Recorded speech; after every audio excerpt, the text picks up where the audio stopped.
Hey, it's Dead Guy Cardboard. I have another top 10 list. Only this time I'm going to make it a top 15 list. I know that's kind of a weird number. Um, but this is for non sports cards. Now, non sports cards are categorized pretty broadly in PSA registry sets and card magazines. It can range from playing cards to military cards to um, comic cards, cartoon cards, TV cards. So I wanted to extend it to 15 and not a top 10 because I wanted to give all the different categories its fair share. I had a blast putting this list together. I hope you guys enjoy it. I'm not much of a non-sport collector myself, but I put a lot of research into this video, and maybe this will make you want to collect some of these cards, and maybe you'll come across some of these rare ones in a flea market because some of these cards are quite valuable and pretty cool. All right, number 15, the 1959 Fleer Three Stooges Curly number one. This is one of the most recognizable non-sports cards in the hobby.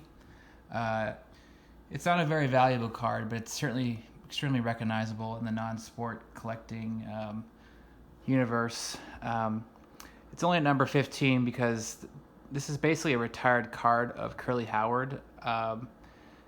He was replaced by Joe Dorita when this card came out, and it even mentions that on the back. So it was kind of, when the Three Stooges were kind of not as popular as they were. But this card is definitely tough to find in high grade, though, because it's the number one card in the set. Like cards from baseball cards and basketball cards, usually the first card in the set and the last card in the set are tough to find in high condition because kids were putting these in rubber bands and stacking them. Okay, so number 14 is the 1952 Topps Look and See Rembrandt. This comes from a 135 set of famous people, from presidents to military leaders to famous inventors, explorers, etc. Even Babe Ruth is in it. He's the only baseball player in the set. However, this is the most popular card from that set because it's believed to be the most short printed, and it's a tough one to find in high condition as well. All right, number 13. The 1985 Topps Garbage Pail Kids Atom Bomb. Now, this is an extremely iconic set from the 80s. I don't really remember collecting this. This came out a little bit before I was even born, but I'd always heard about this set, and I've seen the set, and it was known for being this kind of goofy, grotesque set that kids would collect, and their parents wouldn't like it because of the images, and the teachers didn't like it as well. But the Atom Bomb card is the most iconic card in the set. And right now, Mint 9 goes for around $250. I couldn't find any pricing for PSA 10s, but I can see this card going up in value because this is a pretty important non-sport card set in the 80s. And a lot of people that grew up collecting the 80s are getting older and they're wanting to relive their childhood. So I can see this being actually a pretty popular card, pretty valuable card in the future. All right, now into number 12. This card is actually technically in a baseball card set, but I'm going to include it in the non-sport category because it is depicting a player who's not a sport star. It is the 1919 Zenit Fatty Art Buckle. This is just a really cool card. He's biting the baseball kind of like an apple. Art Buckle was a very famous silent film comedian. He taught Buster Keaton. He was just really the first comedian. And at the time, this guy was making like equivalent to $50 million pictures. He was just really famous comedian. He was one of the first guys to do the pie in the face silent film movies, but he really had a fall from grace. And I think it was 1921. He was accused of raping this young up and coming actress, and I went through three different trials, and two of the three trials he was proven innocent, and ultimately his name was cleared, and it was just really a bogus charge, but that tainted his his career, and he really didn't get back into Hollywood because of it. So it's sort of a haunting card. This is 2 years before that accusation happened. But this is a tough card to find. Not too many out there. Zenit cards are very hard. They're highly collectible, and the reason why he's on this card, because all Zenit cards are from the Pacific League, the minor Pacific League of baseball. Arbuckle actually owned a Pacific League team, so he was a big fan of baseball. Number 11, the 1977 Topps C3PO card 207 Air. You have to include a Star Wars card on this list. This is not the most valuable card. There's another popular card is Darth Vader's first appearance and the number 1 Luke Skywalker card. But this is by far the most iconic card in the set because of the Air. There was a weird costume choice where it looks like C3PO has a boner, and this card was quickly photoshopped, and later editions it was removed. But it's still a pretty collectible card. It goes for a decent amount. PSA 10 goes for $3,500. So it's still a valuable card. All right, number 10. We're in the top 10 now. The 1962 Mars Attacks number 21 prize captive. This is the key card in the set. It's not a short printed card, not a very rare card, but this has become the most iconic card in a very iconic set. The Mars Attacks set is just this kind of bizarre set at the time where you see this pretty extreme violence of these aliens, vaporizing dogs and killing people. But this set had this particular card, the prize captive card, I think has this enticing combo of a space alien and a blonde damsel in distress. So I'm sure kids were scrambling to get this card. And it's definitely a iconic card in the non-sports card community. All right, number 9, the 1940 Gum Inc. Superman number 1. Only about 100 of these cards graded in PSA, and this is just a tough card to get because, like I said, the number 1 cards and the last card in any set is always tough to get.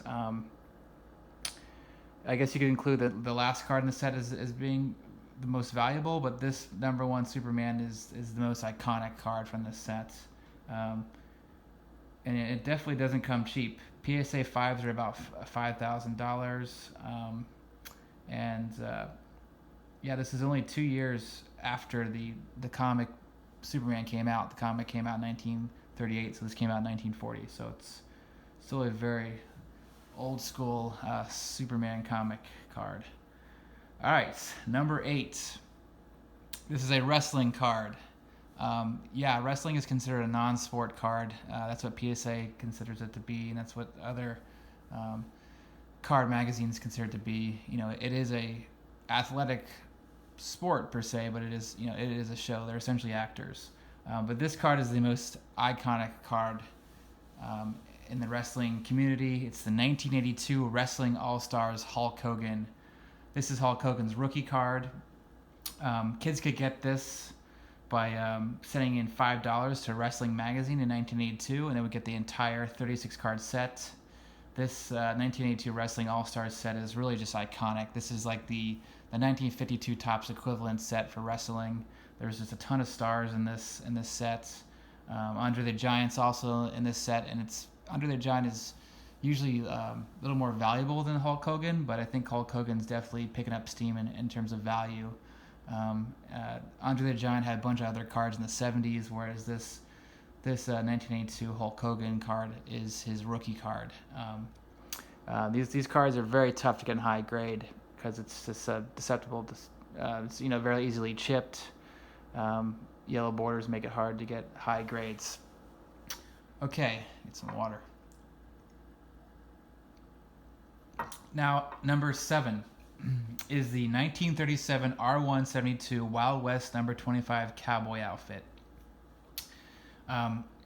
This is considered like the holy grail of cowboy sets, Western sets. There's a ton of different cowboy sets in the 50s and 30s.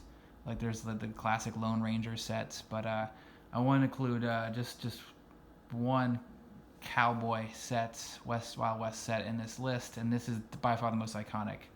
There's only less than 12 known. This is basically a instant redemption for a full cowboy outfit. So because of that, not too many kids held on to this card. They just immediately redeemed it. So number 6. This is another set. It technically comes from a baseball set, but it wasn't, really released with other baseball cards. It's the 1990 Topps USA George Bush card. This is just such an iconic card. It's so tough to find.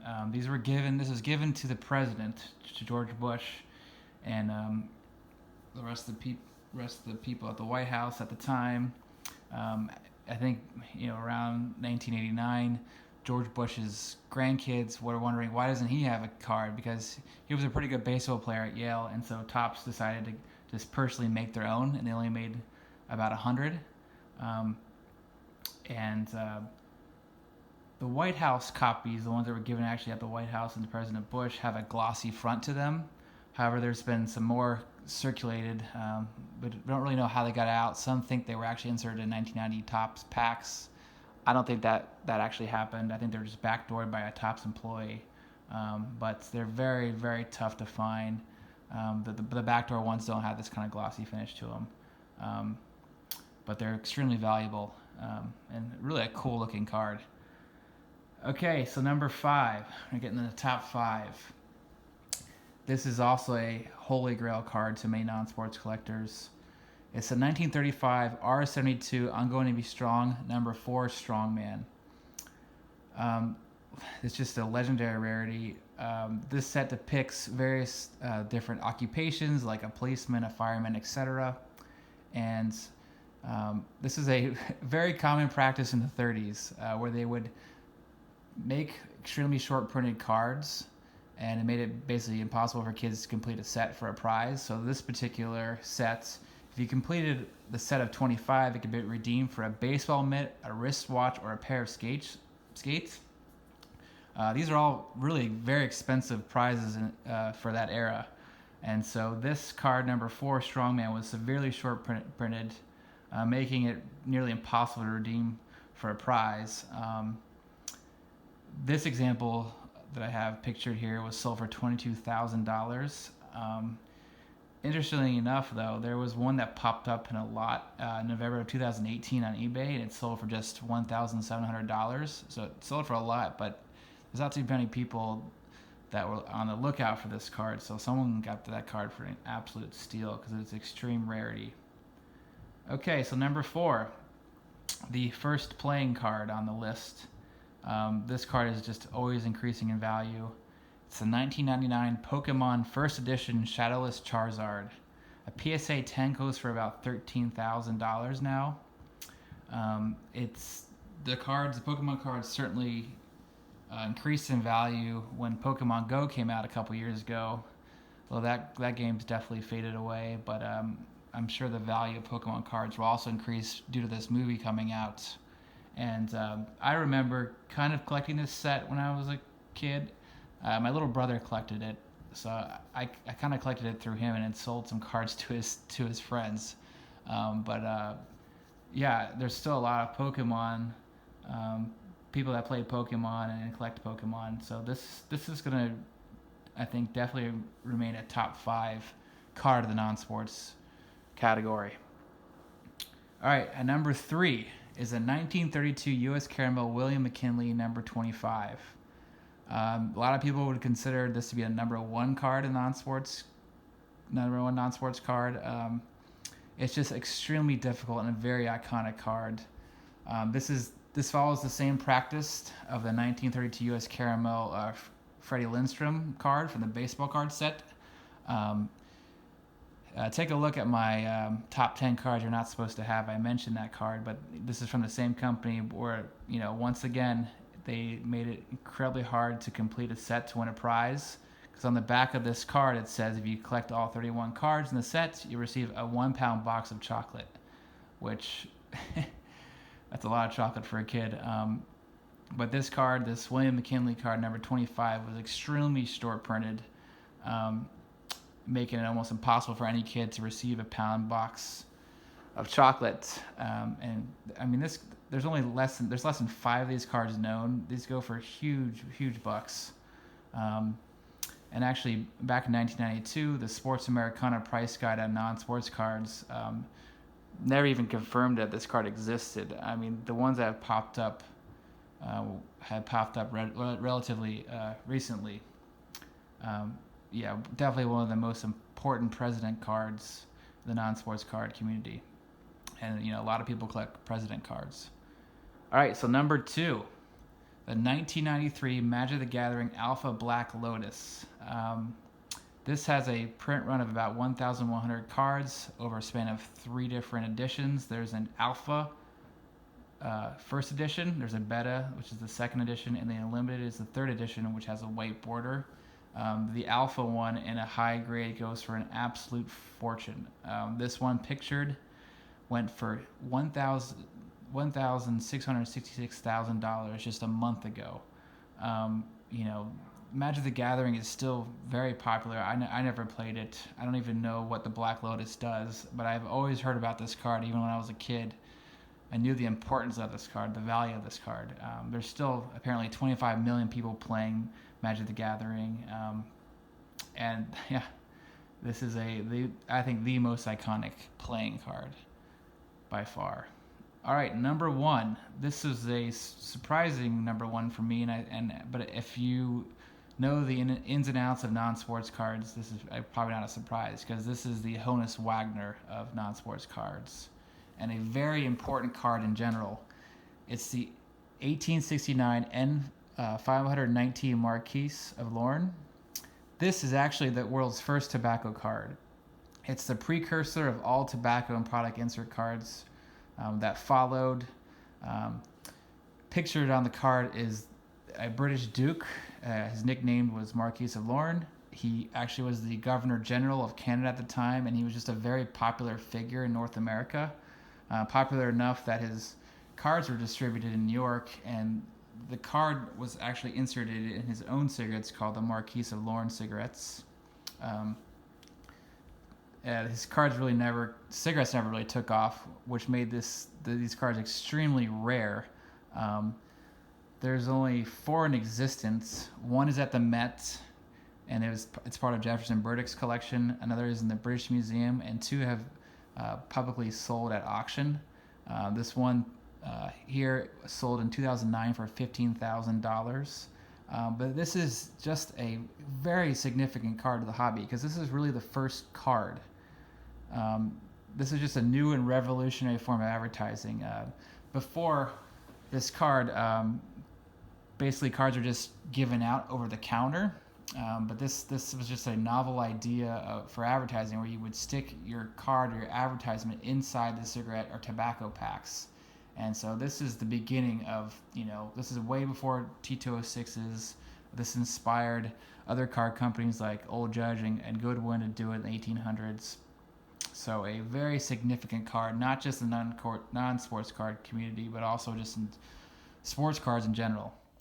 All right, hope you guys enjoyed the video. Like and subscribe. I got a bunch more other ideas for videos like this. I love putting these lists together. Thanks for watching.